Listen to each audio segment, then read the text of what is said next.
Papai já ficou rico porque eu morri. Essas palavras saíram da boca de um menino de rua, que era a cópia exata do meu filho, que eu tinha perdido há 2 anos. Quando ouvi isso, meu mundo desabou pela segunda vez. Se você quer saber como uma mãe descobriu que a morte do próprio filho foi uma farsa arquitetada pelo marido, inscreva-se neste canal agora e ative o sininho, porque essa história vai te deixar sem chão. Vamos começar nossa história. 2 anos se passaram desde que Marcos se foi, mas o tempo parecia ter congelado no mesmo lugar. Cada manhã eu acordava com a sensação de estar caindo de uma grande altura, sendo jogada de volta para uma realidade que nunca conseguia domesticar. Ainda havia 2 quartos nesta casa, mas apenas um morador.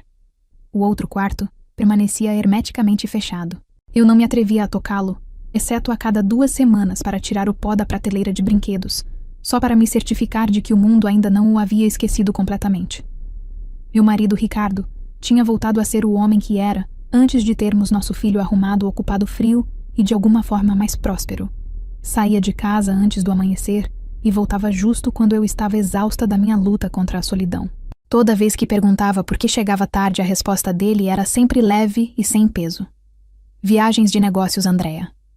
O trabalho nunca para. Não havia troca emocional nem a sombra de Marcos refletida nos olhos dele. Era como se o evento de 2 anos atrás não tivesse sido a perda de um filho, mas sim um pequeno acidente que poderia deixar para trás. Minha sogra, Dona Pilar, era ainda pior. Andréa, você precisa abrir seu coração já. Ela me disse várias vezes. Marcos estava destinado a isso. Não continue se apegando. Seu marido sofre ao ver você assim. Nunca respondi. Era exaustivo defender minha dor contra as pessoas que queriam enterrá-la rapidamente junto com meu filho. Naquela noite uma garoa começou desde o jantar. O escritório estava úmido e cheirava a papel. Saí mais tarde do que o normal por causa de uma reunião que não terminava, e o caminho para casa pareceu longo sem a voz do meu pequeno que costumava colocar música no rádio. As ruas molhadas refletiam as luzes das lojas como pequenos pedaços de vidro brilhando na escuridão.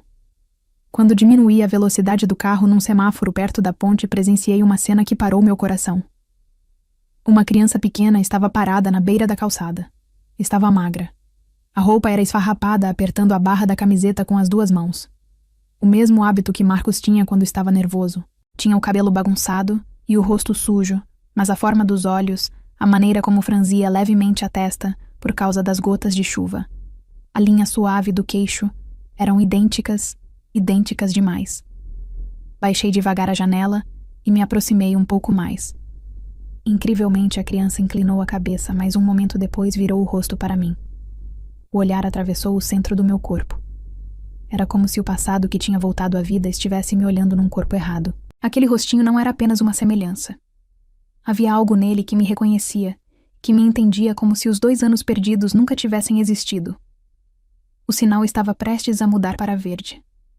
A buzina de um carro atrás de mim soou forte, me assustando. A criança piscou uma vez devagar como um sinal que não conseguia entender. Queria sair. Queria perguntar. Queria confirmar que não estava alucinando por causa de 2 anos de saudade podre, mas a buzina insistiu. O sinal mudou e meu corpo automaticamente pressionou o acelerador. O carro avançou devagar, passando pela criança, mas minha cabeça permaneceu no mesmo lugar. No último olhar que cruzei a criança, me olhou com algo que nenhuma criança de rua deveria ter. O mesmo olhar profundo que Marcos tinha quando me pedia para dormir ao lado dele quando tinha febre. A chuva se intensificou durante todo o caminho para casa, e os limpadores de para-brisa se moviam rapidamente de lado a lado, mas minha visão continuava embaçada. Minha garganta parecia estrangulada por algo que não queria sair. Esperança ou medo? Não sabia. Só entendia uma coisa. Aquele olhar não era de um estranho. Algo no fundo da minha memória empurrava, instigava, gritava para ser liberado. Quando cheguei em casa, Ricardo estava dormindo no sofá. As notícias econômicas eram transmitidas na televisão e havia restos de comida que ele tinha pedido só para ele sobre a mesa. Não disse nada. Se eu dissesse que vi uma criança idêntica a Marcos, ele me olharia como se eu estivesse louca. Diria de novo que eu estava instável, que a dor me fazia ter visões.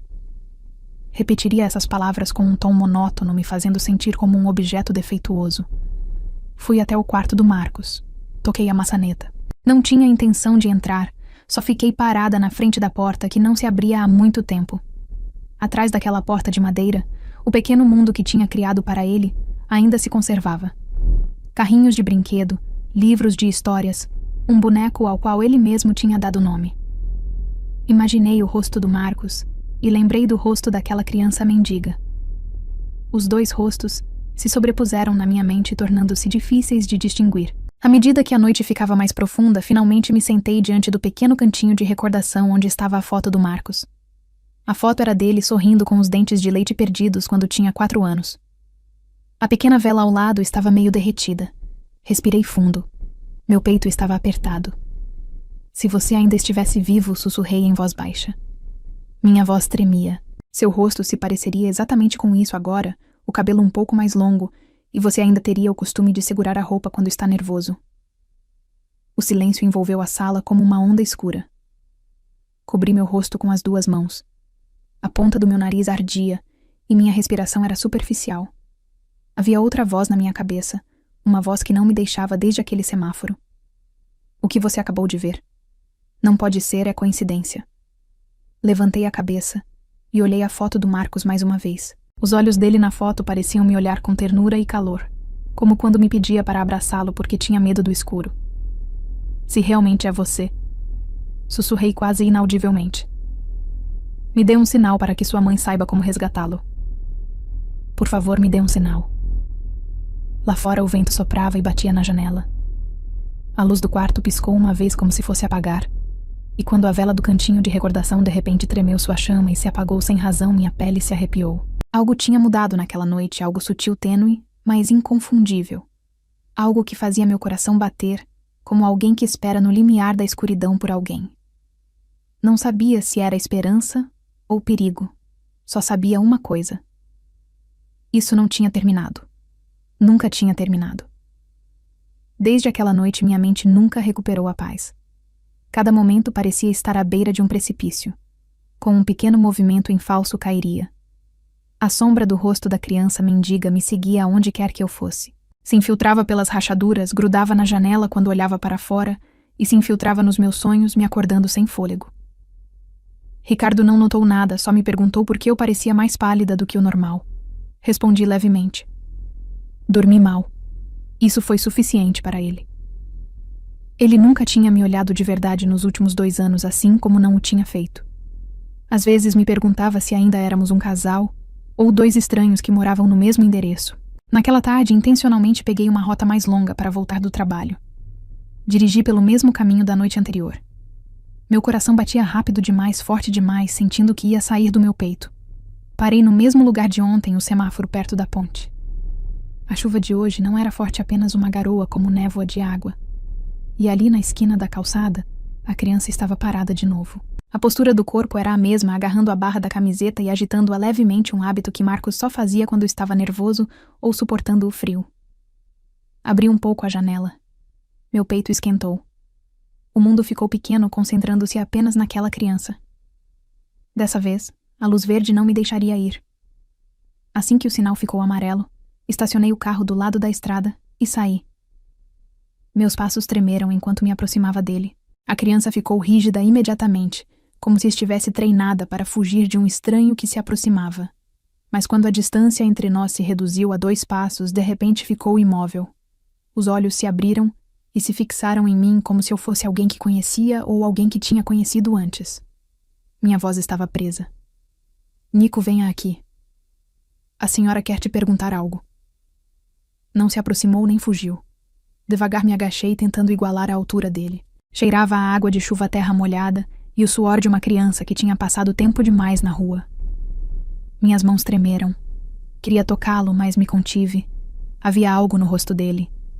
A linha das sobrancelhas, a forma do nariz, o ângulo da boca me apertaram o coração, a pequena cicatriz sobre a sobrancelha direita. A mesma pequena cicatriz que Marcos tinha feito ao bater contra a mesinha de café na sala. Tinha um nó na garganta. Nico, como você se chama? A criança abriu devagar os lábios. A voz era muito pequena, quase um sussurro. Senhora papai já ficou rico porque eu morri. O mundo desabou ao meu redor. O trânsito desapareceu. O som das motos cessou. O vento parou. A frase pareceu me apunhalar diretamente no peito. Um líquido quente umedeceu meus olhos incontrolavelmente. Cobri minha boca para não soluçar, mas meu corpo tremeu incontrolavelmente. A criança parecia se arrepender de ter dito isso. Cobriu a boca apressadamente com as costas da mão. Um gesto adulto demais para uma criança tão pequena. Os olhos olharam ansiosamente da esquerda para a direita, como procurando alguém de quem temer. Nico, minha voz se quebrou. Quem te disse isso? Não respondeu e deu meio passo para trás. À distância, ouviu-se a voz de um homem adulto, uma voz áspera e feroz. Nico, venha aqui. Não se afaste. A criança estremeceu fortemente os ombros, se tensionaram e a respiração acelerou. Me olhou por um momento. Aquele olhar cheio de medo era tão profundo que quis abraçá-lo imediatamente e levá-lo para longe de quem quer que o tivesse quebrado. Mas antes de fugir seguindo a voz do homem, deu meio passo em minha direção, perto o suficiente para sussurrar perto de mim. Senhora, não diga ao papai que me viu, está bem? Senão ele vai me castigar. Me assustei como se tivesse sido esbofeteada com algo invisível. Papai, essa palavra golpeou meu coração mais forte do que qualquer coisa nos últimos 2 anos. Não um vigia, nem um senhor, nem um irmão, mas papai. Meu corpo cambaleou. Nico, quem é seu papai? Forcei a pergunta com uma voz quase extinta, mas o homem de antes já tinha se aproximado e agarrou o braço da criança bruscamente. Te disse para não se afastar. Vamos trabalhar rápido. A criança inclinou a cabeça. Parecia acostumada a ser arrastada assim, mas, antes que o pequeno corpo fosse arrastado completamente, me olhou de novo. O mesmo olhar que Marcos tinha quando temia ficar sozinho em outro quarto. Queria persegui-los, queria gritar, queria parar aquele homem, mas meus pés estavam pregados no chão. Me afoguei. Meu corpo congelou, e minha mente estava em caos. Tudo o que pensei que tinha enterrado 2 anos atrás de repente reapareceu vomitando as feridas que tinha reprimido à força. Voltei ao carro com mãos tremendo. Parei no meio do caminho. Desliguei o motor e chorei em silêncio. Voltei para casa muito depois. A casa estava escura, apenas uma luz fraca acesa na sala. Ricardo ainda não tinha voltado. Fui ao cantinho de recordação do Marcos. Me sentei no chão com o corpo ainda tremendo. Olhei a foto por muito tempo como procurando uma resposta daqueles olhinhos que uma vez me olharam sem medo. Se realmente é você, minha voz se quebrou. Mamãe vai te encontrar. Mamãe vai te trazer para casa. Silêncio. Mas naquele silêncio senti algo diferente da noite anterior. Não era dor nem desespero. Pela primeira vez em 2 anos havia algo pequeno, tênue, mas se movendo no meu peito. Não era esperança, era algo mais afiado. Dúvida. E dentro dessa dúvida, havia uma pergunta que me fazia tremer inteira. Se aquela criança chamava alguém de papai, quem diabos era a pessoa de quem estava falando? Desde aquele incidente não consegui dormir. Toda vez que fechava os olhos, as palavras da criança martelavam minha mente. Papai, já ficamos ricos porque eu morri, senhora. Como uma criança de rua poderia saber as palavras rico e morte numa frase tão complexa? E como pôde falar isso para mim, como se eu fizesse parte dessa história? Na manhã seguinte, me sentei na cozinha por muito tempo, olhando uma xícara de chá que nunca toquei. Ricardo estava se preparando para ir trabalhar amarrando a gravata na sala. Observei em silêncio o silêncio dele, seus movimentos metódicos, como amarrava a gravata sem se olhar no espelho, como se tivesse memorizado o contorno do próprio rosto. Depois da morte do Marcos, mal tinha observado Ricardo. Eu estava mergulhada na dor, e ele estava ocupado vivendo a vida, arrumando os negócios, cuidando de tudo que eu tinha deixado, porque estava quebrada demais. Mas ao olhar as costas dele, hoje senti uma mão invisível apertando minha garganta. Lembrei da última noite do Marcos no hospital. A lembrança chegou sem aviso prévio, reproduzindo como um filme que não podia parar. Tudo começou com uma febre alta. Ainda lembro do Marcos tremendo no meu colo naquela noite. O corpo dele estava ardendo como uma pequena bola de fogo. Eu estava desesperada para levá-lo ao hospital habitual, mas Ricardo insistiu em ir a outro hospital, que supostamente tinha melhores instalações. Tenho um médico conhecido lá, Andréa. Assim vão resolver rápido, disse. Não achei que fosse estranho. Quando seu filho está doente, você tende a seguir a pessoa que parece mais segura. E Ricardo parecia tão seguro naquela noite. O hospital parecia limpo e organizado, mas o ambiente era estranhamente frio. As luzes eram brancas demais, os corredores silenciosos demais. O Dr. Torres, que estava encarregado do Marcos, se aproximou com um rosto inexpressivo, profissional, mas reservado.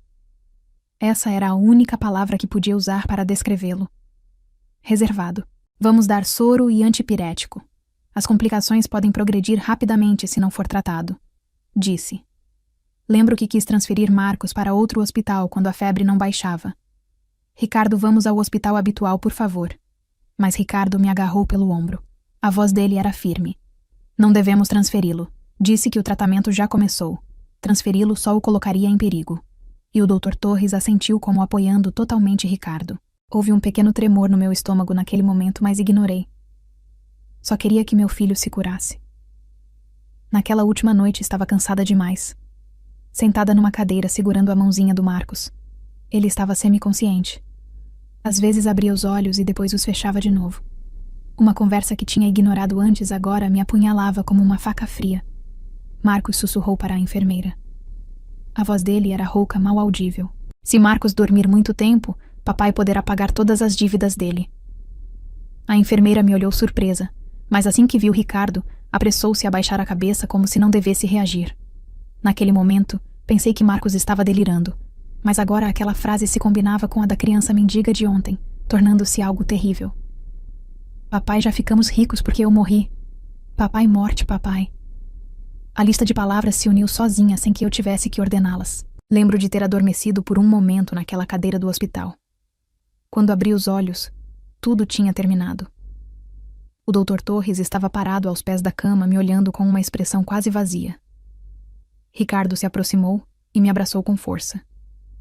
Andréa, Marcos se foi, disse. Lembro de ter gritado e sacudido o pequeno corpo já imóvel do Marcos. Implorei que me permitissem ver o rosto dele por mais tempo, mas o médico se recusou. Sinto muito, senhora. Por protocolo, devemos fechar o caixão rapidamente. Há fluidos corporais saindo. Não é bom deixá-lo aberto por muito tempo. Fluidos vermelhos, disse. Lembro que Ricardo apressou o funeral. Ele cuidou de tudo. Eu não assinei nada. Estava quebrada demais para perceber e agora ficou mais claro. Ricardo e o médico sempre estiveram no mesmo espaço. Uma voz, um ritmo, uma decisão, exceto uma coisa, minha decisão. Eu não decidi nada sobre a morte do Marcos. Tudo foi feito por mim. A lembrança me jogou de volta para a cozinha. Percebi que faltava ar, como se tivesse corrido uma longa distância. Ricardo, que estava calçando os sapatos, me olhou de relance. Andréa, o que foi?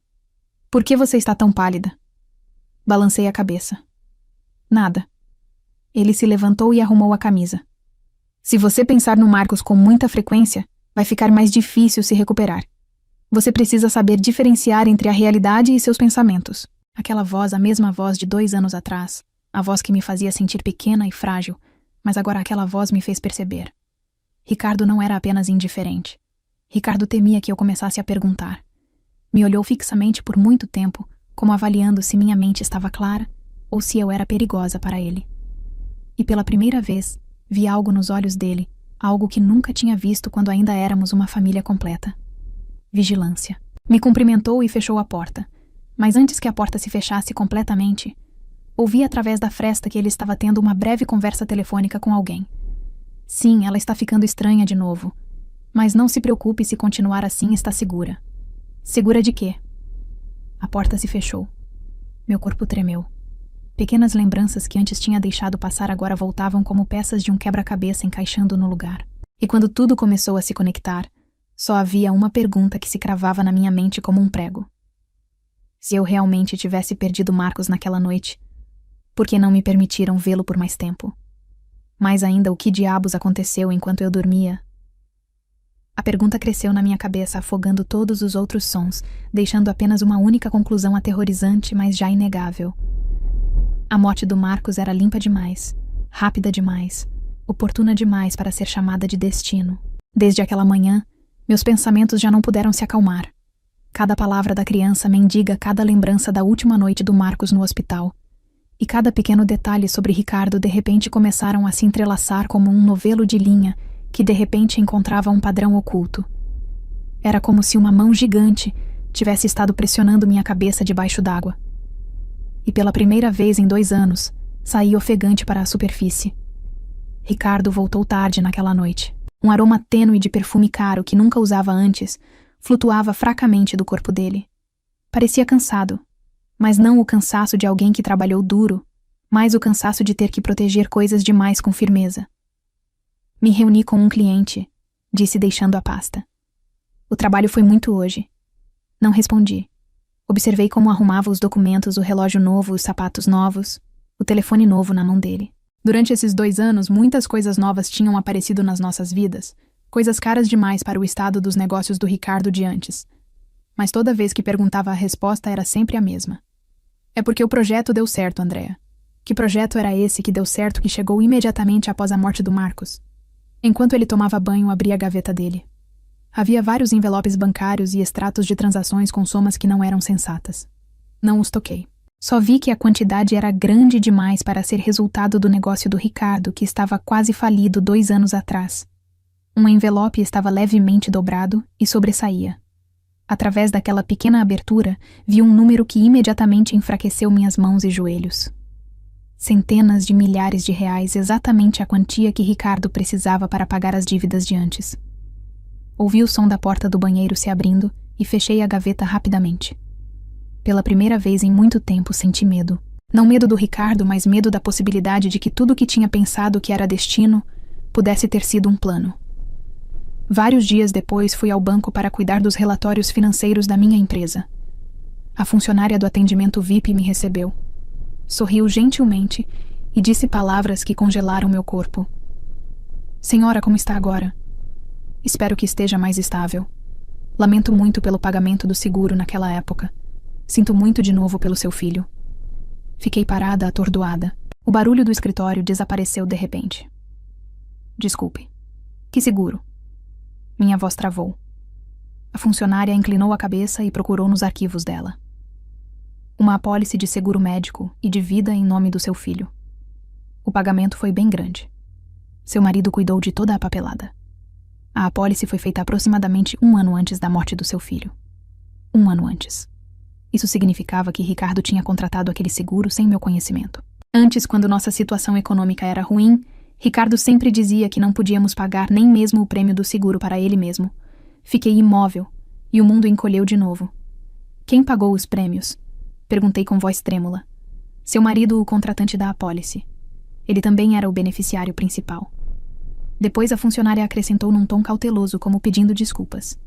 Aquele pagamento do seguro era tão grande, deveria ajudar nas finanças familiares. Finanças familiares, pagamento de dívidas, reforma da casa dos pais dele, carro novo para o irmão dele, sorte de projeto ou sorte de morte.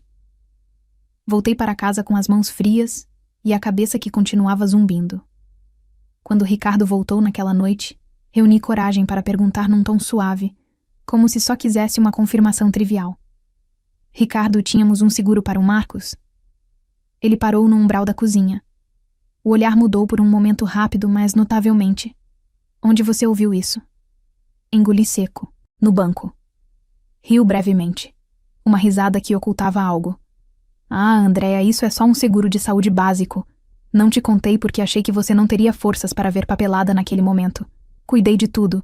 Por que não me contou? Minha voz era suave, mas por dentro tremia. Andréa se aproximou e me olhou de cima. O que você tem? Pensei que estava melhorando, mas aqui vamos de novo. Você precisa saber que ainda não se recuperou. Fiquei em silêncio.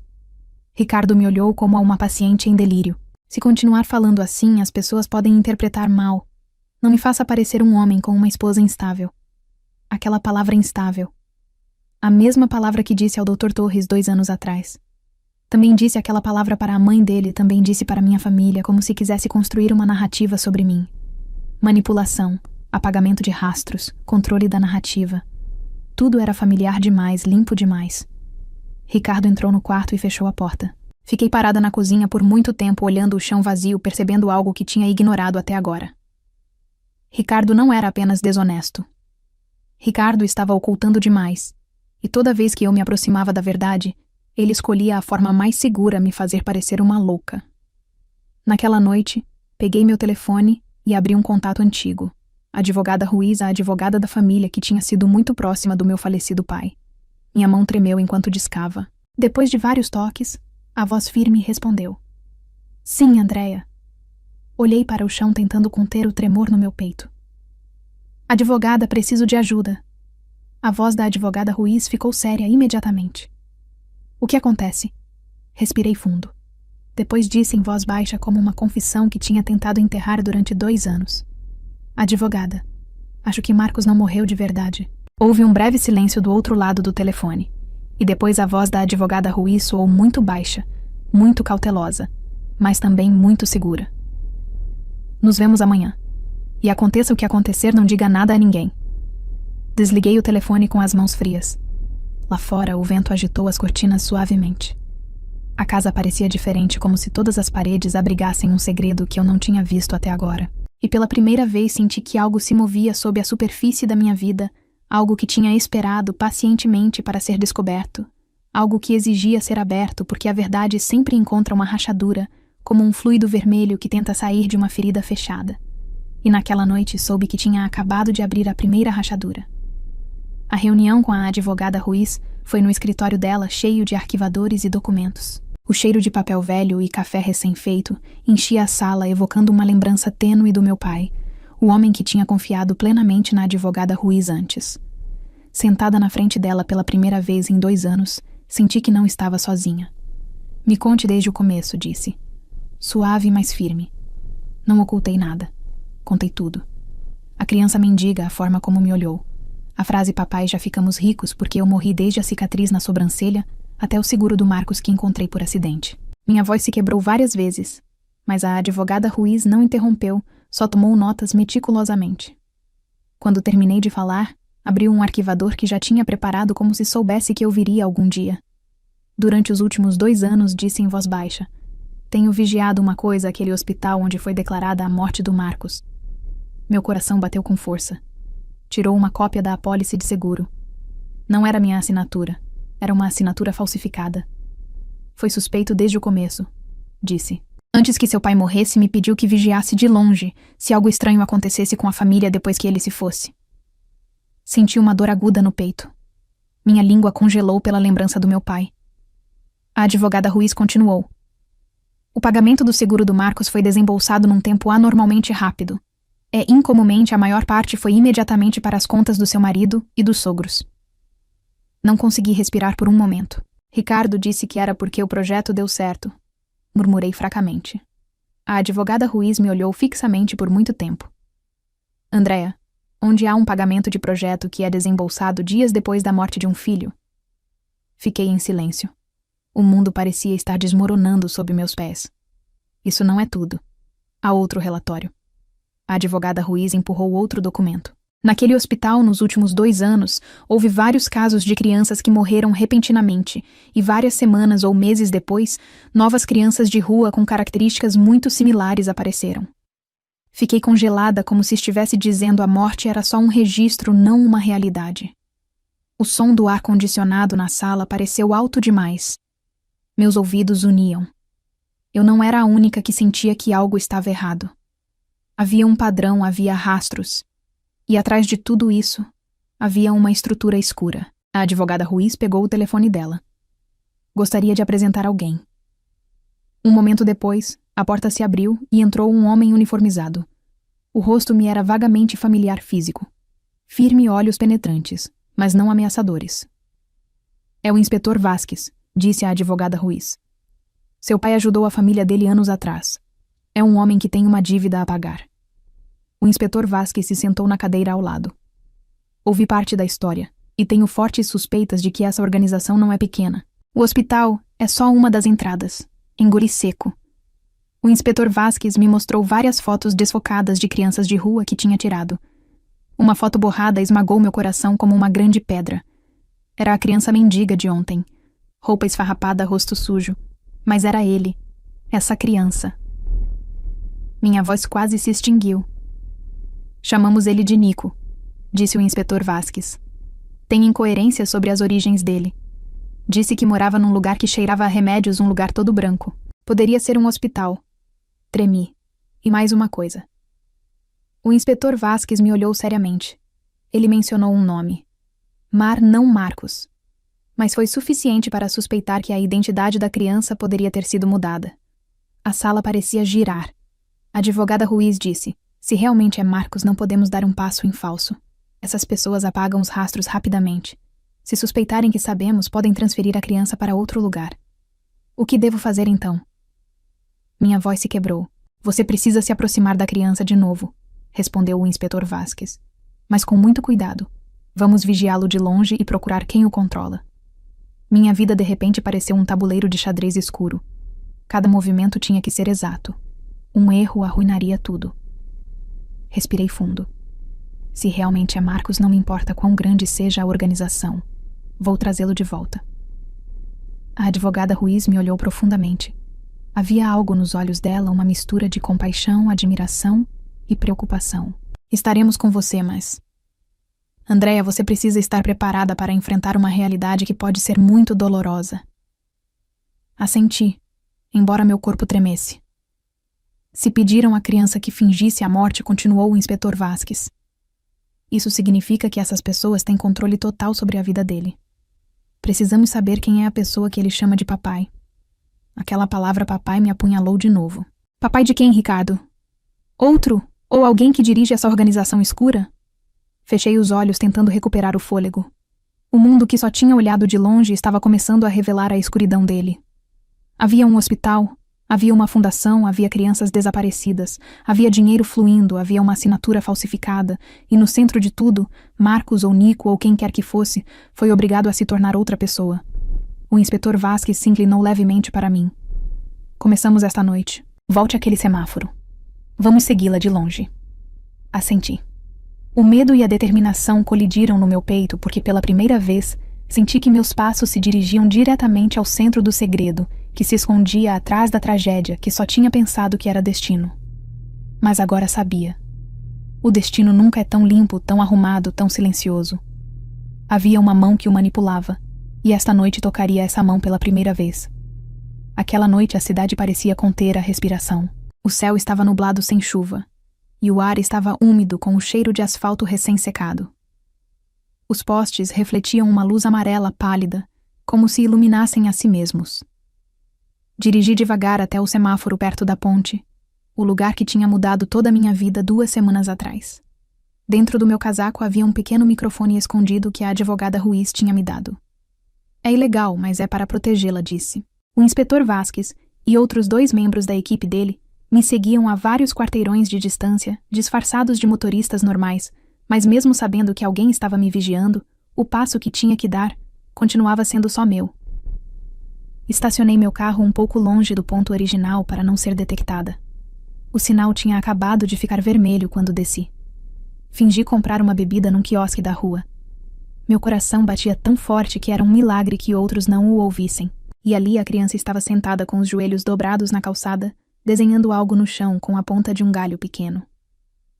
Quando me aproximei, imediatamente endireitou o corpo e abraçou os joelhos como se preparando para fugir, mas o olhar me capturou.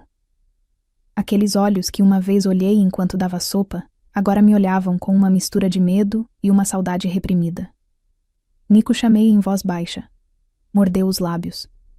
Um gesto característico de uma criança nervosa. O gesto do Marcos. Me agachei devagar, certificando-me de não fazer movimentos bruscos para que não fugisse. A senhora só quer comprar comida para você. Só isso. Se quiser. Ficou em silêncio. Depois se levantou devagar e assentiu levemente. Um movimento mais parecido com uma pergunta que uma resposta. Sorri fracamente, contendo o terremoto no meu peito. Caminhamos até um pequeno restaurante não muito longe do semáforo. O inspetor Vasquez vigiava de longe, fingindo comprar cigarros na loja ao lado. Na mesa do restaurante pedi arroz e um prato de ovos fritos para ele.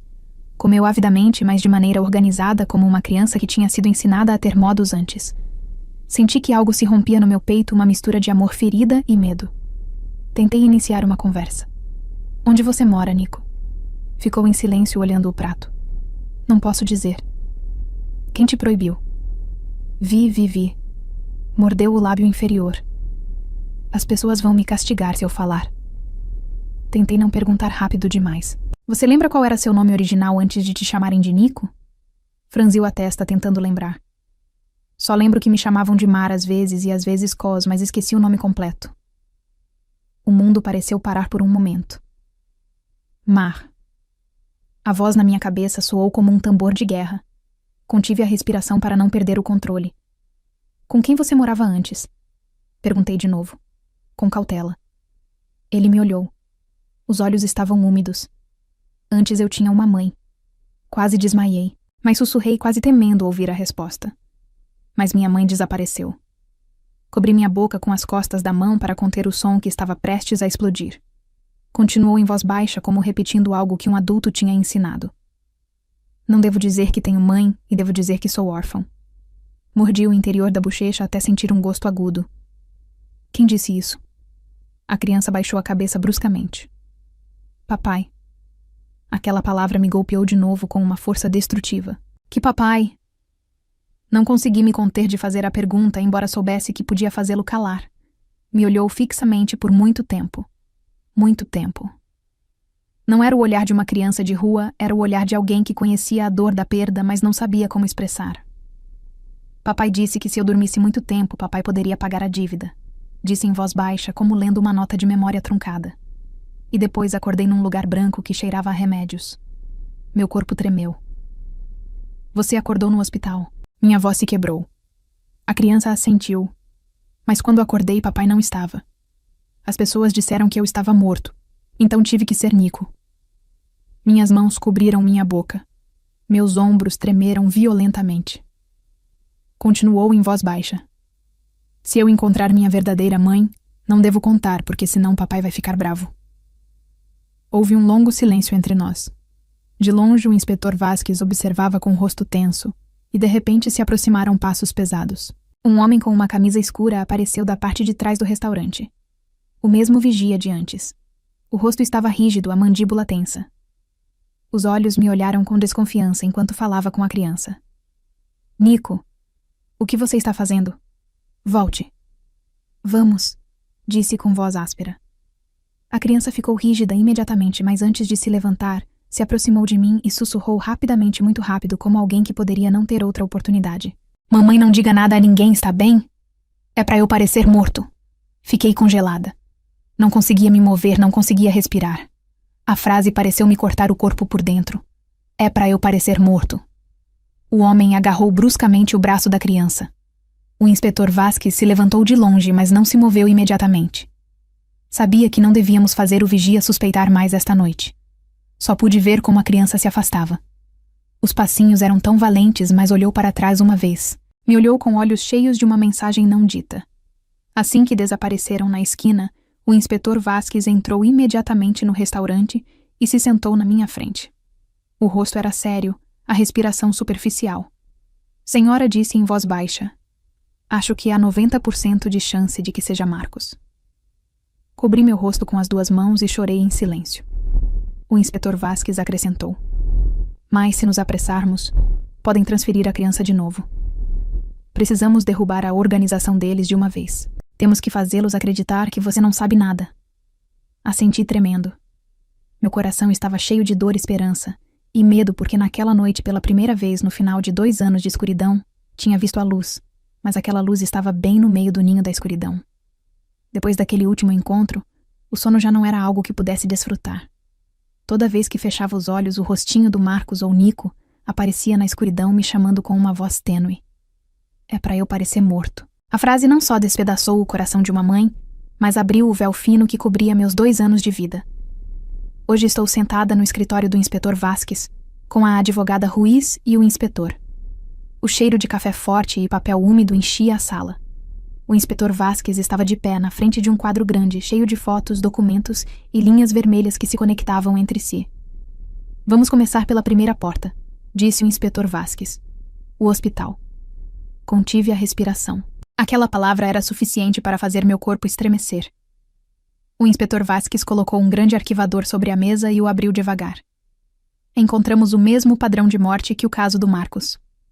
Apontou as fotos de 3 crianças. Os rostos estavam borrados, mas as idades eram similares a quando Marcos se foi. Essas crianças foram registradas como mortas repentinamente.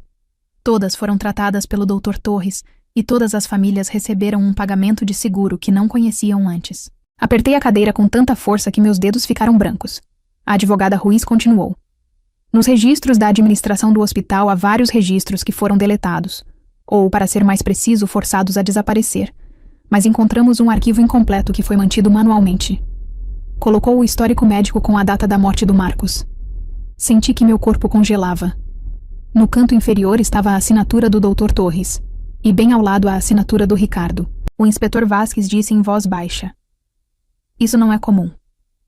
Um marido não precisa assinar documentos específicos, a menos que seja uma transferência de paciente, uma reclamação especial ou uma decisão de consentimento de emergência."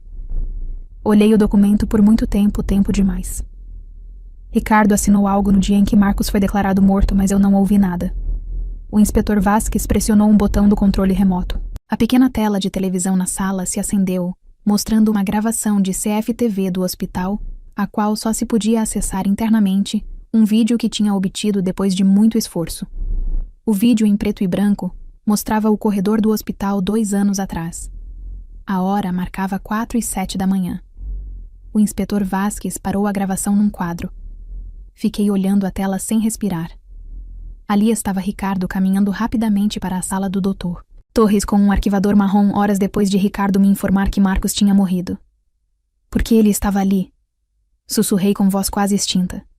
Ninguém respondeu porque a resposta era óbvia demais e horrível demais para dizer em voz alta. O inspetor Vasques continuou a gravação. Vários minutos depois, uma mulher vestida de terno com uma identificação com o logo de Fundação Infantil apareceu. Entrou na mesma sala. E depois o vídeo mostrou 2 enfermeiras empurrando uma caminha coberta com um cobertor até a cabeça. Tremi violentamente. Isso não é um caixão, é? Minha respiração cortou. Não é, disse o inspetor Vasques. Não é. No vídeo a caminha foi transferida para a porta lateral do hospital, não para o necrotério.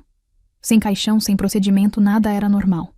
A criança na cama, coberta com cobertor, foi retirada como contrabando. O inspetor Vasques desligou a tela. A sala parecia muito pequena, como se as paredes se aproximassem devagar de mim. A advogada Ruiz disse: "Andréa, você se lembra? Viu Marcos depois que foi declarado morto?" Remexi nas minhas lembranças. As cenas eram borradas. Lembro de ter desmaiado. Lembro de ter acordado quando tudo terminou. Lembro do caixão lacrado. Lembro do Ricardo me agarrando pelo ombro e dizendo: "Não olhe, você não vai suportar." Meu corpo começou a tremer. Nunca o tinha visto de verdade. Não o vi por muito tempo, sussurrei. Só vislumbrei justo antes de fecharem o caixão, e aquela sensação estranha me invadiu de novo. A sensação de que algo estava errado naquela noite. O inspetor Vasques me entregou um último documento, uma foto da solicitação de pagamento do seguro, que foi desembolsado dias depois que Marcos se foi. A seção de assinatura do beneficiário se parecia muito com minha assinatura, mas não era minha. Cobri minha boca com as mãos. As lágrimas caíram silenciosamente. A advogada Ruiz pegou minha mão. "Andréa, só essa falsificação de assinatura é suficiente para abrir um caso importante, mas precisamos de um último passo. Prova de áudio." O inspetor Vasques acrescentou: "Precisamos que Ricardo fale, e a única pessoa que pode fazê-lo falar é você." Levantei a cabeça com os olhos vermelhos. Ele nunca vai confessar. "Não precisamos que confesse tudo", disse o inspetor Vasques. "Sua missão é fazê-lo sentir arrogante, fazê-lo sentir que você não suspeita de nada para que se sinta seguro." A advogada Ruiz acrescentou: "Vamos pegá-lo com a própria estupidez dele." Sequei as lágrimas. "E se ele perceber que suspeito depois?" "Não deve perceber." A voz da advogada Ruiz era aguda. O inspetor Vasques se inclinou e me olhou profundamente. Andréa disse em voz baixa: "Estamos quase lá. Temos o hospital, a fundação, o fluxo de fundos, a gravação de vídeo. Só nos falta uma coisa, o elo entre tudo isso, e é seu marido. E para isso você tem que voltar para a escuridão da qual tentou sair." Assenti devagar. Havia um medo que dominava meu corpo, mas atrás disso havia uma pequena chama que começava a queimar. A chama que tinha se apagado com a morte do Marcos 2 anos atrás. Agora aquela chama crescia dentro de mim, me queimando.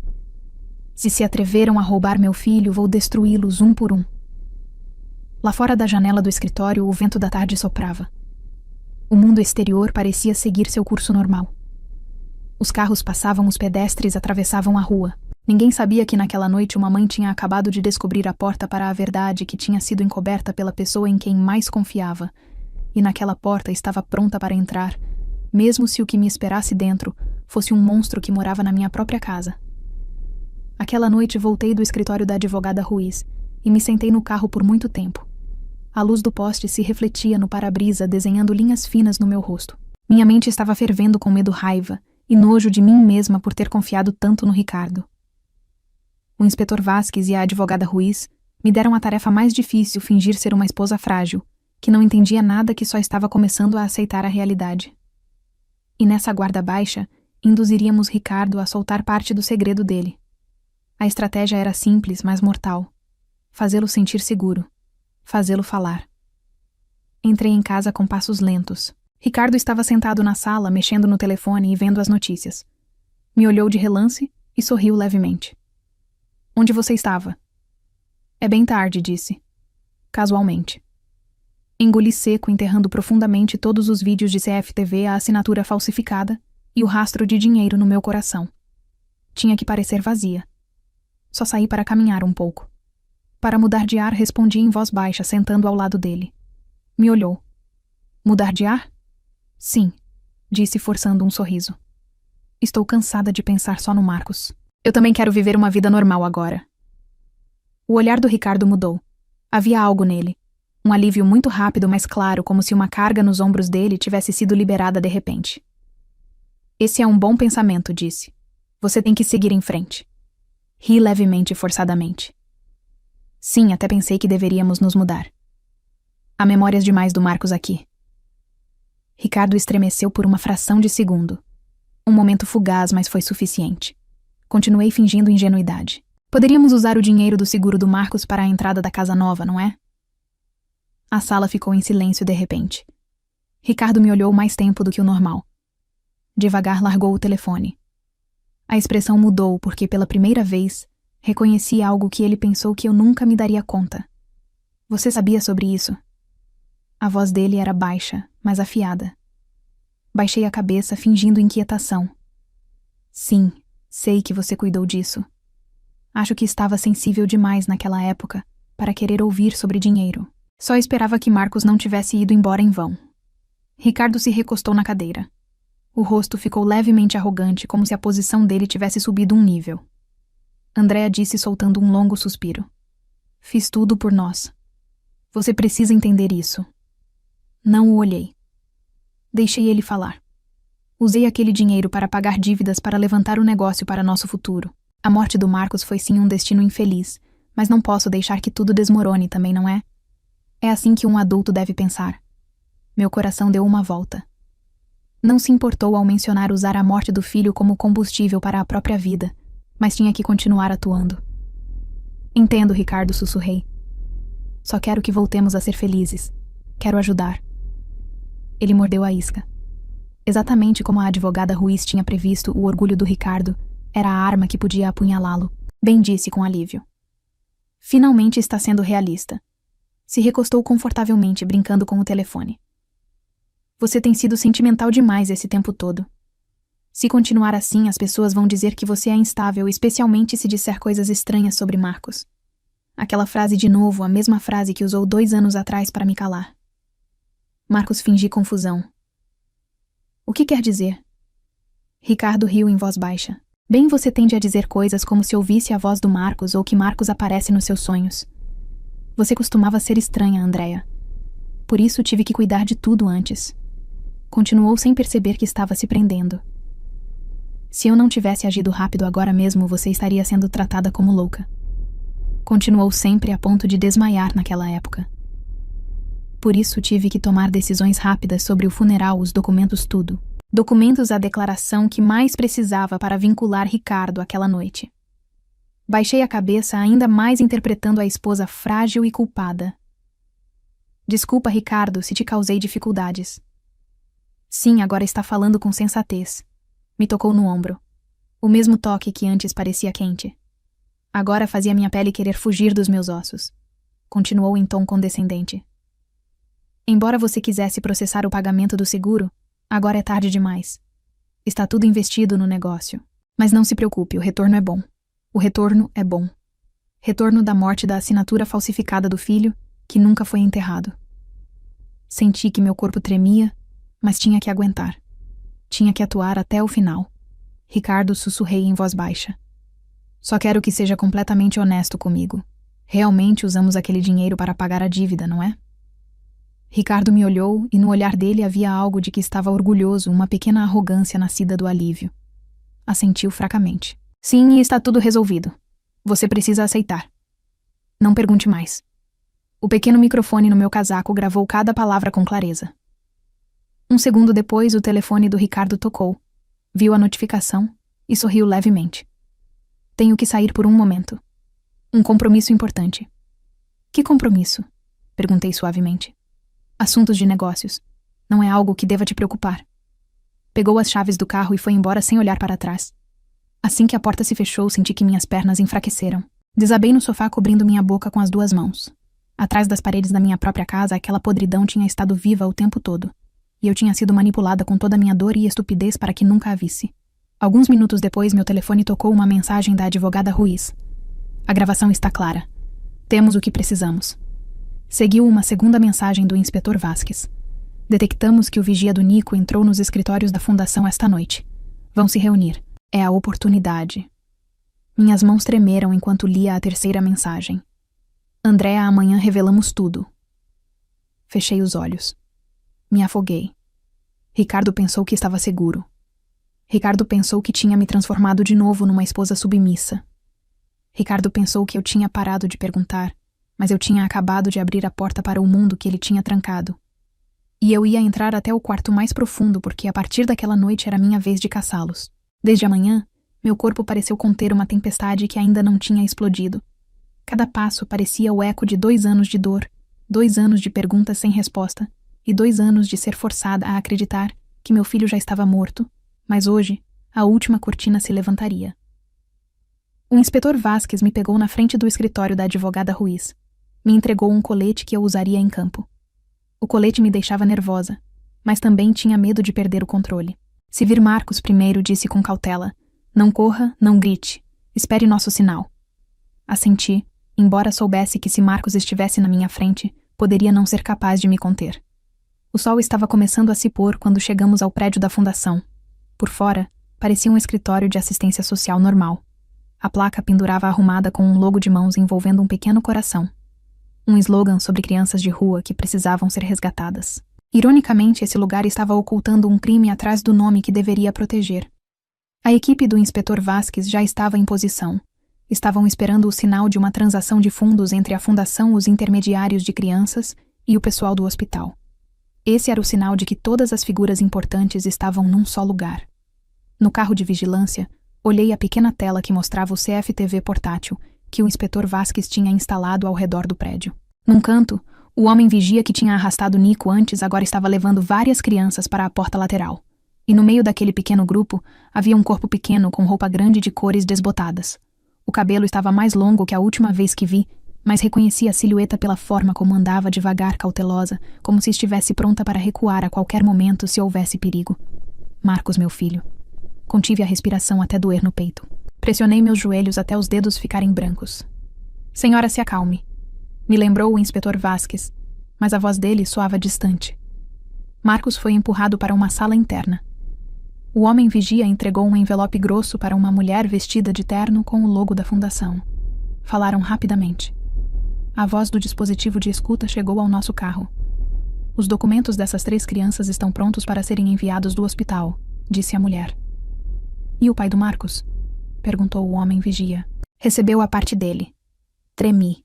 A fundação, o Hospital Ricardo. Todos estavam entrelaçados como um labirinto escuro. O acordo estava prestes a se fechar. O inspetor Vasques deu um pequeno sinal com a cabeça. Agora. Em segundos, os carros de polícia se aproximaram de 3 direções. A equipe entrou pela porta principal, a lateral e a traseira. Passos pesados encheram o corredor. A mulher de terno se virou assustada. Os outros funcionários também. Um homem vigia tentou fugir pela porta lateral, mas foi capturado por 2 policiais. Gritos, barulhos de colisão e objetos caindo se misturaram em um. Saí do carro assim que o inspetor Vasques permitiu. Meus pés tremeram ao entrar naquele corredor, mas me forcei a seguir em frente. Entrei na sala onde várias crianças se reuniam. Os olhos estavam cheios de pânico, confusão e medo. E no meio deles estava o rostinho que tinha me enchido de uma saudade que não se apagava toda noite durante 2 anos. Nico, ou Marcos, ou ambos, ou a criança que roubaram de si mesma, Estava parado, abraçando os cotovelos. O corpo estava rígido, a vigilância tinha ido, mas o medo continuava profundamente enraizado. Chamei em voz baixa. Marcos se virou devagar. Os olhos se abriram. Havia algo neles que quebrou imediatamente todos os muros do meu coração. Reconhecimento sem palavras. Meu corpo se aproximou dele sozinho. Quando a distância se reduziu a um passo, Marcos hesitou um momento, e depois de repente, se jogou contra minha barriga me abraçando com força. Mamãe. A voz dele se quebrou. Não consigo mais fingir que estou morto. Cobri o rosto dele com minhas mãos, contendo o choro que brotava de todas as feridas que tinha reprimido durante 2 anos. Abracei ele como se ao soltá-lo, um pouco fosse desaparecer de novo. O corpo dele estava magro, mas quente. Vivo. O inspetor Vasquez se inclinou levemente para mim. Senhora, temos que transferir a criança para um lugar seguro, primeiro, para que a investigação possa prosseguir. Assenti sem parar de abraçar Marcos. Mamãe está aqui. Mamãe não vai embora. Depois que as crianças foram evacuadas, a polícia confiscou documentos, listas, registros financeiros e contratos ilegais com o hospital. E na sala dos fundos foi encontrado um arquivador cheio de documentos falsificados de crianças que supostamente estavam mortas, mas nunca foram enterradas. Um deles era o documento do Marcos. Contive a respiração ao vê-lo. A seção de causa da morte só estava preenchida superficialmente, e a seção de consentimento familiar estava assinada 2 vezes pelo Ricardo. A advogada Ruiz me agarrou pelo braço. Com isso acabou para eles. A investigação foi realizada na delegacia de polícia. Uma das funcionárias da fundação finalmente desabou. Chorou. A voz tremia, mas as frases eram claras. Só sou a registradora. Só fiz o que me ordenaram. No caso do Marcos foi classificado como um caso especial. O próprio pai o entregou. A mãe não sabia nada. O médico cuidou disso. Cobri meus ouvidos, mas a voz continuava penetrando. Marcos sentou no meu colo, agarrando minha mão com força, como se temesse que eu desaparecesse de novo. Beijei o topo da cabeça dele, deixando-o sentir o calor que tinha perdido durante 2 anos. O inspetor Vasquez veio com notícias. Garantimos todas as provas, senhora. O hospital, a fundação, a organização que transferiu as crianças e o senhor Ricardo. O julgamento pode prosseguir em breve. Assenti acariciando o cabelo do Marcos. Da sala de interrogatório ao lado, ouviu-se o som de alguém sendo forçado a sentar. O som de uma cadeira sendo arrastada à voz de um homem que conhecia, mas que ficava mais afiada quando tinha medo. Ricardo foi levado para ser interrogado. A onda de emoções no meu peito atingiu o muro da minha alma que tinha rachado. Ricardo me abraçou quando Marcos se foi. Ricardo disse que não queria me ver despedaçada. Ricardo manipulou tudo para parecer que eu era instável.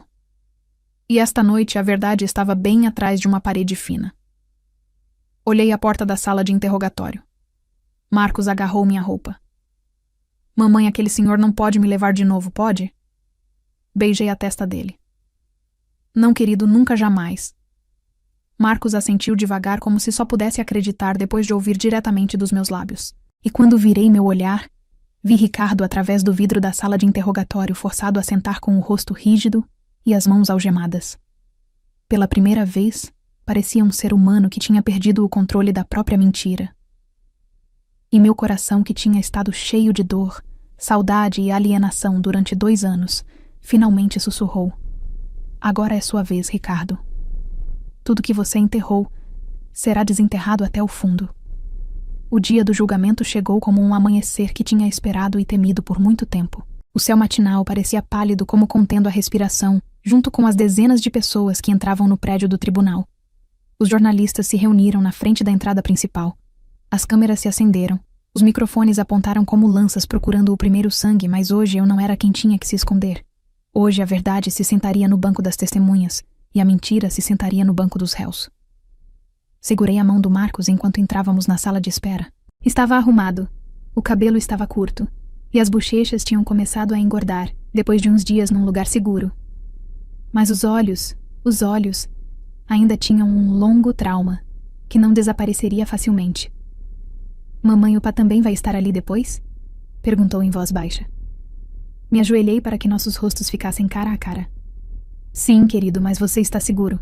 Papai não pode te levar de novo nunca. Marcos assentiu, mas pude ver o medo fino que ainda vivia atrás do olhar. O medo que tinham incutido nele durante 2 anos. Um medo que só podia desaparecer quando a justiça parasse de verdade os passos das pessoas que tinham roubado a vida dele. O inspetor Vasquez apareceu atrás da porta. É hora. A sala do tribunal estava cheia, mas fria. Ricardo estava sentado no banco dos réus. O rosto estava pálido, mas ainda tentava parecer estoico. O Dr. Torres estava ao lado dele, e vários funcionários da fundação estavam sentados em fila. Todos tinham o rosto acinzentado. O promotor começou o julgamento com uma voz ressonante, enquanto as provas eram apresentadas. Estamos aqui com provas da simulação da morte de uma criança, falsificação de documentos, recepção ilegal de pagamentos de seguros e participação numa organização de exploração infantil. Ricardo endireitou os ombros tentando parecer inabalável, mas o olhar dele para mim já não era de um marido que conhece a esposa. Era um olhar cheio de medo e ódio porque a mentira dele tinha sido desenterrada. A gravação da nossa conversa foi reproduzida. A voz do Ricardo encheu a sala. Aquele dinheiro já está investido no negócio. As pessoas vão dizer que você é instável. Se eu não tivesse agido rápido agora mesmo, você estaria sendo tratada como louca. Cada palavra era como uma pedra batendo no rosto dele. E o vídeo de CFTV do hospital foi reproduzido. Ricardo entrando na sala do Dr. Torres, a mulher da fundação, chegando com documentos à caminha coberta com cobertor, sendo arrastada pela porta lateral. A sala se alvoroçou. Ricardo fechou os olhos. O rosto estava rígido. O Dr. Torres tentou se desculpar. Isso é. Mas o juiz o parou. O vídeo não mente. E uma funcionária da fundação, quase soluçando, testemunhou com voz trêmula, derrubando a defesa restante. Nos registros internos, Marcos nunca foi registrado como cadáver. Foi transferido imediatamente para o procedimento de mudança de identidade. O pai dele o entregou pessoalmente com a assinatura. Mal conseguia respirar e o juiz chamou o nome que só tinha conseguido chamar em oração durante 2 anos. Marcos venha com a conselheira psicológica. Segurei a mão do Marcos enquanto caminhávamos para o banco das testemunhas. Ele sentou no meu colo.